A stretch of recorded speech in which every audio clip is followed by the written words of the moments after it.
ถ้าพูดถึงแอนตาร์กติกาหลายคนคงนึกถึงน้ำแข็งสีขาวสุดลูกหูลูกตาใช่ไหมแต่ท่ามกลางความขาวโพลนนั้น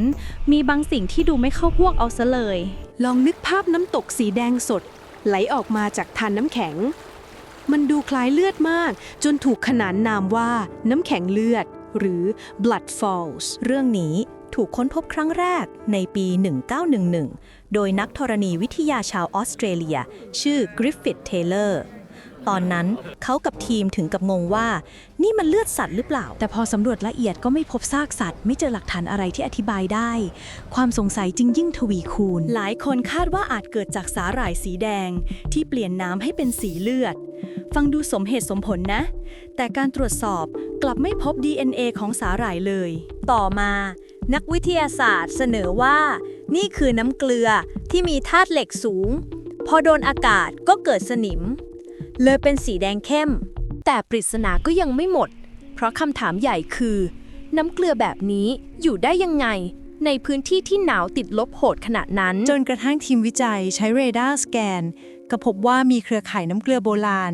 ซ่อนอยู่ลึกใต้ทานน้ำแข็งเทเลอร์มันถูกกักขังไว้นานกว่า 1.5 ล้านปีน้ำนี้เข้มจัดจนจุดเยือกแข็งต่ำกว่าน้ำทั่วไปทำให้ไม่แข็งตัวง่ายๆแม้อุณหภูมิติดลบแล้วแรงดันจากน้ำแข็งก็รีดมันออกมาตามรอยแตกพอออกมาเจออากาศปุ๊บธาตุเหล็กก็ทำปฏิกิริยา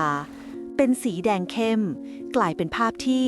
ทั้งสวยและหลอนในเวลาเดียวกันแต่เรื่องนี้ยังไม่จบเพราะนักวิจัยเจอว่าภายในน้ำเกลือยังมีจุลชีพโบราณที่รอดชีวิตอยู่พวกมันแทบไม่ต้องพึ่งแสงแดดหรือออกซิเจนเลยสิ่งมีชีวิตพวกนี้ใช้พลังงานจากธาตุเหล็กและกรรมฐานแทนเหมือนเรากำลังเห็นชีวิตที่อยู่รอดด้วยกฎเกณฑ์คนละชุดกับสิ่งที่เราคุ้นเคยนักวิทยาศาสตร์เลยเปรียบว่า blood falls เป็นเหมือนหน้าต่างสู่โลกอื่นเพราะสภาพแบบนี้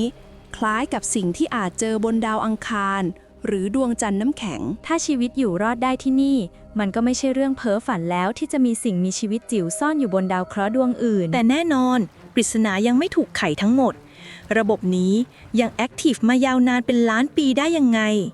คำตอบก็ยังคงเป็นปริศนา Blood Falls จึงเป็นทั้งภาพน่าทึ่งและคำถามชวนขนลุกที่วิทยาศาสตร์ยังอธิบายได้ไม่หมดแล้วคุณล่ะคะคิดว่าเรื่องนี้คือกุญแจไขปริศนาสิ่งมีชีวิตนอกโลกหรือเป็นเพียงความมหัศจรรย์ของโลกเราเท่านั้นคอมเมนต์ไว้หน่อยนะคะว่าคุณคิดว่า